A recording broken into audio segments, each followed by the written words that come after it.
Hello viewers, this is IT Learning tutorial YouTube channel for you. Today in this tutorial we learn how to change mouse button in Windows 10 computer. Sometimes it became very important for you, so don't forget to watch full video and subscribe my channel. At first we go to Windows start start menu and right click of the mouse, and then we are see many options. In these options we click setting, and we are see in this is interface we click device options,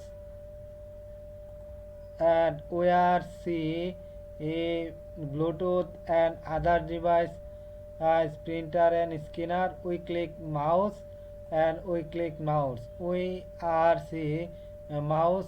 In the below you select primary button, and in this options mouse button are by default select to right, and we select right.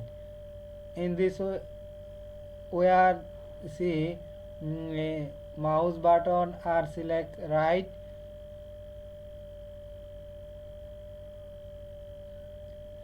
We click right button.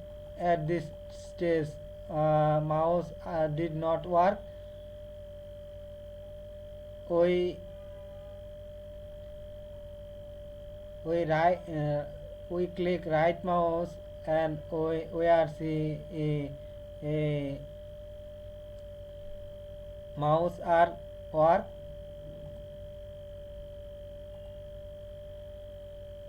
Thank you very much for watching full video.